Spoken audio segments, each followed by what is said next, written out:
I wasn't sure looking at the sign that went up whether it was for me, because there's my name on the other side, or whether it was for you.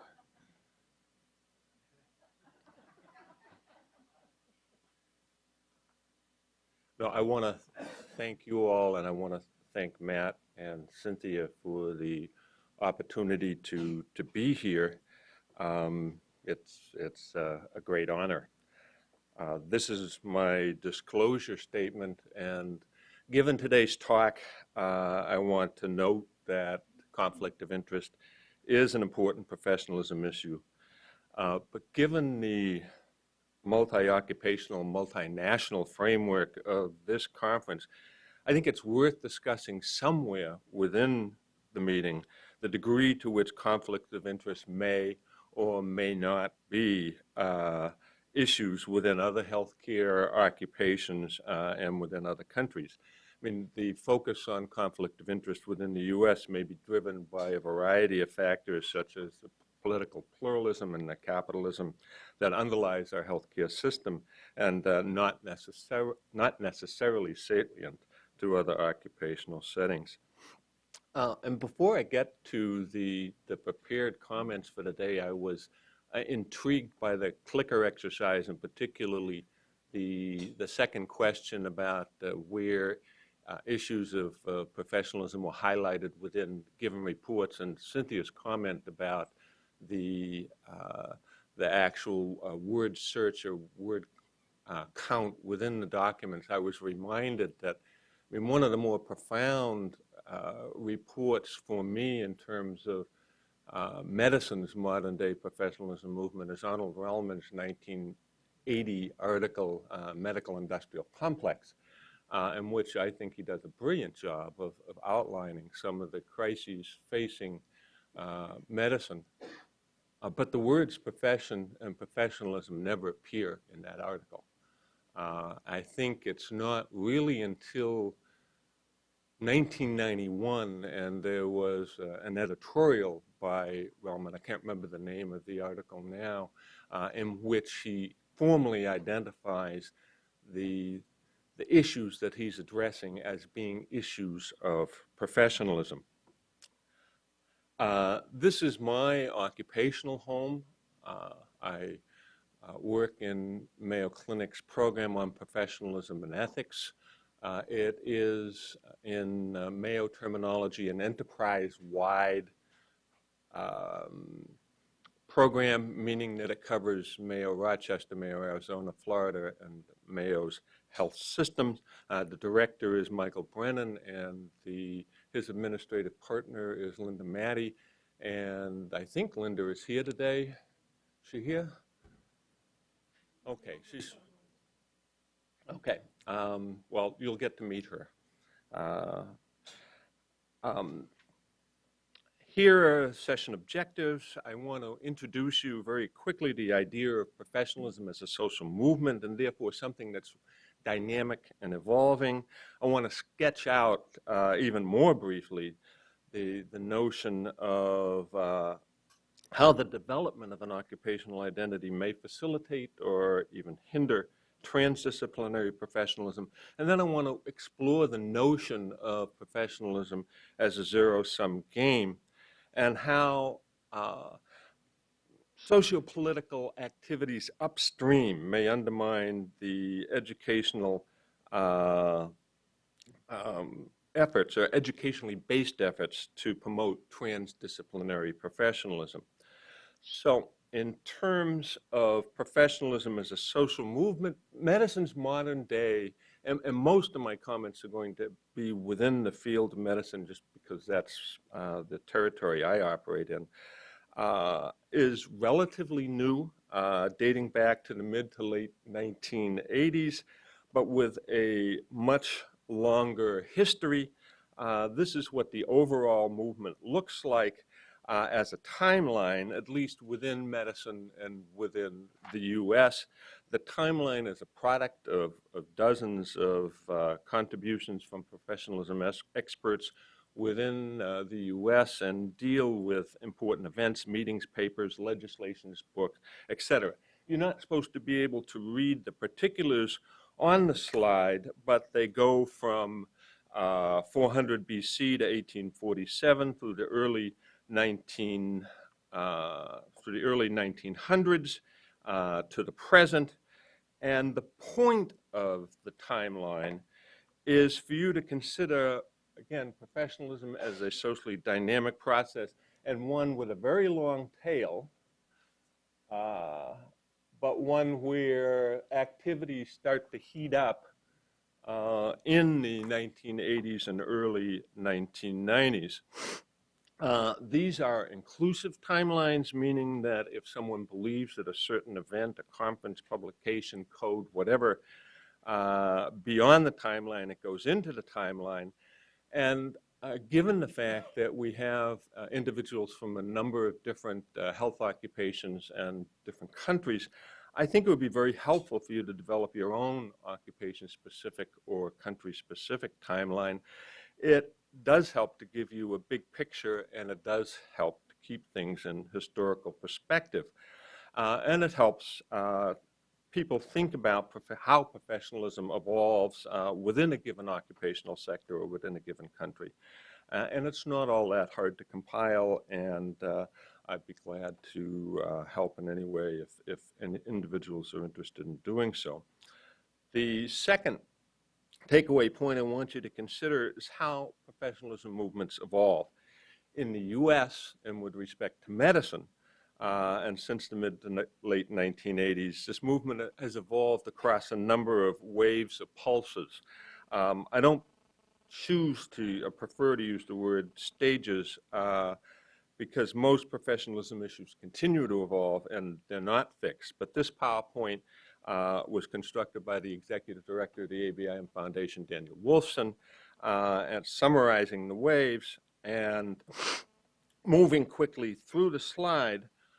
Medicine sort of woke up to its coming crisis as various leaders, such as Arnold Wellman in the New England Journal of Medicine, George Lundberg, who was then editor of JAMA, issued warnings about medicine's loss of professionalism and professional status. And these warnings were accompanied by calls to define professionalism, to measure and assess professionalism, and then to institutionalize professionalism in a variety of ways via the creation of codes, charters, competencies, curriculum, lots of C words. So for example, and again with respect to medicine in 1990s, the Accreditation Council for Graduate Medical Education, the group that accredits and regulates residency training in the US, identified professionalism as one of the 6 core competencies. Another element in this institutionalization process came via the Liaison Committee from Medical Education, which regulates and credits undergraduate medical education in the US. And here's one of the LCME's newest accreditation standards, MS31-A. And you can see that it formally pulls professionalism into the medical accreditation picture. For those of you who are interested, this is also the LCME's hidden curriculum standard, reframed as focusing on learning environments and the interplay between formal and informal factors that go into student learning. So across these waves, we have, and we can see the emergence of different tensions. Here's another PowerPoint put together by Daniel Wolfson capturing one such tension, and a note here that's a tension between a classical sociological framing of profession, with medicine being viewed as self-interested and a self-promoting monopoly, versus a rendering preferred by medicine where professionalism is viewed as more inspirational and aspirational. Another source of tensions, and something I like to think about as flashpoints,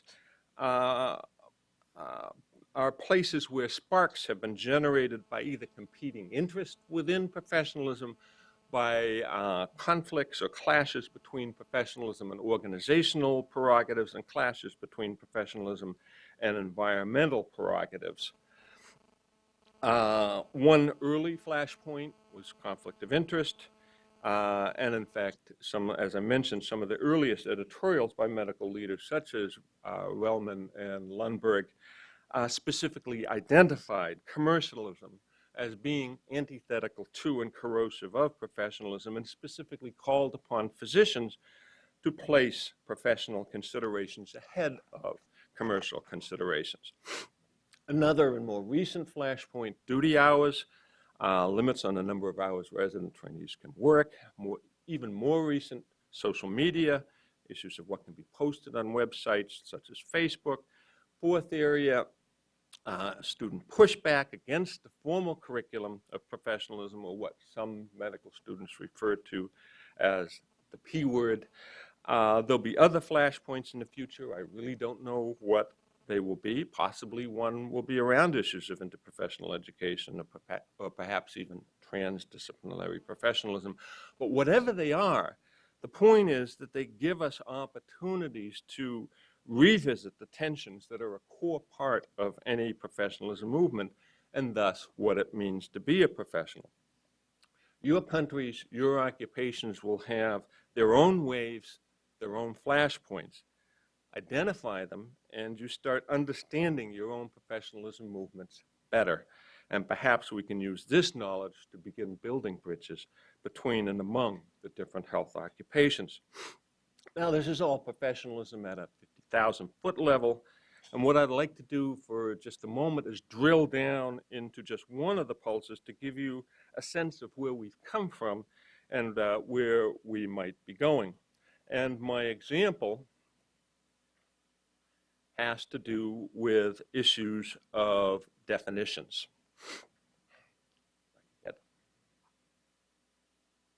Thank you. As I mentioned, the call for better definitions was an early marker of the professionalism movement within the U.S. and within medicine. What is it we're talking about, people ask. We need better definitions, or more to the point, we need a definition. Now, lots of definitions were created, and for me, one point of communality across all of these efforts was that most of the early definitions defined professionalism at the level of individuals and their motives. So individual physicians had lost their professionalism way and therefore needed to rediscover and recommit themselves to the core professionalism principles. Less obvious, at least at the time, was that these definitions helped to frame the solutions. If individuals had lost their professionalism way, then the solution was to help individual physicians rediscover and recommit themselves to these core professionalism principles. The focus was on, we all concluded, the individual, particularly their motives and their behaviors. The takeaway point I would ask you to consider is how any definition of any problem, what's wrong, leads to the embrace of certain solutions, fixes, while ignoring others. An example of the individually focused definition is Herb Swick's monumentally influential article towards a normative definition of medical professionalism, which was published in Academic Medicine in 2000. In this article, Swick identified 10 key behaviors of professionalism. Here are the first 4 that he lists. Note their focus on individuals. Now, I'm not criticizing the article. It truly was influential. However, there are other ways of thinking about professionalism, ways that are less about the actions and acts of individual physicians and more about the profession as a whole, along with notions of collective responsibilities. So 2 years ago, the American Board of Medical Specialties established a standing committee on professionalism and ethics, which you should consider to be sort of another institutionalization marker. And a subgroup of that committee was Matt Winia, Maxime Papadakis, William Sullivan, later the Carnegie Foundation, and myself, were charged with coming up with some definitional framings. Here, excuse me, is the short version of a definition that was recently adopted by the ABMS. So now, medical professionalism is a what? Belief system about how to best organize and deliver health care, which calls upon group members to jointly declare what the public and individual patients can expect regarding shared competency standards and ethical values, and to implement trustworthy means to ensure that all medical professionals live up to these promises. This is a one-sentence version of professionalism that was created by Matt and was utilized internally by the committee, but was not part of the two definitions that were formally adopted by the ABMS. The short version one that you saw and just saw, and a longer one-page definition that spells things out in a bit more detail. What I hope is apparent in this definition is that the shift from the individual to the collective, and from the framing of professionalism now as relational and a dynamic conversation between the profession and the public. These two, or this definition, or these two definitions, so the short version and the one sentence, underscore my belief, and this is not necessarily one that's shared by the ABMS or the other committee members, that professionalism is not so much a noun, but rather a verb, and rather than a dynamic entity that changes over time. So the professionalism of yesterday is not the professionalism of today, nor will it be the professionalism of tomorrow. Yes, there can be core elements, but the shadings change. And what issues get discussed as professionalism issues change as well. So what does it mean to be a physician, allopathic versus osteopathic, a nurse, a dentist, a pharmacist, a public health professional, a physical therapist, a PA, a nutrition, dietitian, speech language, a hearing pathologist, somebody working in complementary and alternative medicine, a social worker, psychologist, certified counselor, veterinarian, public administrator, or somebody working in the myriad occupations of allied health. So how does one develop an occupational identity, a me and an us? And one thing we know from social group identity theory is that one key vehicle by which one identifies or develops a sense of in-group identity is by identifying the other, the not me, the not us. And that's part of what makes a nurse, is that nursing says this is what nurses do. And as well, this is what nurses don't do. However, occupational identities and occupational definitions are never the exclusive domain of the group in question. Thus, in sticking with nursing, who else gets to say what nurses do and don't do? And the answer broadly is other groups, and often groups with more occupational prestige, particularly occupational power, and in this case, medicine has a lot to say about what nurses get to do and what they don't get to do. And thus we begin to see interoccupational turf wars about who gets to do what, and often, at least in the US, who gets paid or reimbursed by insurance companies for doing what. If you haven't, I strongly suggest that you read this book for an interesting look at the issues of interoccupational turf wars and what Abbott refers to as jurisdictional disputes. Now, along with notions of jurisdictions is the notion of professionalism as a zero-sum game. I'm not going to pretend that I'm an up-to-date expert on interprofessionalism. You'll hear a lot about that with the coming speakers, but I can tell you that is that one frequent occurrence in reading the professionalism literatures within other health occupations is the often framing of professionalism as a zero-sum game.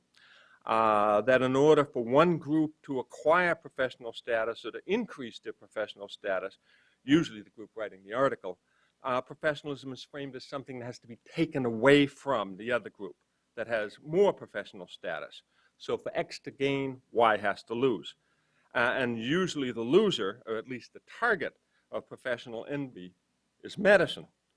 My prediction, for what it's worth, is that to have true transdisciplinary professionalism, you're going to have to figure out a way to have professionalism along with notions of its acquisition and loss as being something other than a zero-sum game, and therefore a game where everybody wins, or conversely, everybody loses. We're all in this together, and I don't think this is going to be easily forthcoming. And reasons abound, but here's a couple of clips in closing from a news article that came out on Medscape the day I started writing this talk. And the actual address was medscapemedicalstudents.com. It appears that new legislation is in the works, H.R. 1427, to curb or clarify, depending upon your preference for the verb, who gets to be called a medical doctor. The bill is spearheaded by Organized Medicine, APA is the American Psychiatric Society, and submitted with this bill is data suggesting that patients are confused. And that they might think that chiropractors, psychologists, and PhD-trained nurses are doctors, which they are. But physicians want to make sure that patients don't think of them as physicians. So I wonder if there's going to be disclosure protocols. Hello, I'm Dr. Smith, the pharmacist, the physical therapist, the nurse, etc. Or perhaps more to the point and more to the issue of mislabels and patient confusion. Hello, I'm Dr. Smith, a pharmacist, and not a physician. I just have a feeling that something like this is not going to foster transdisciplinary professionalism. And with that, I thank you very much for your kind attention.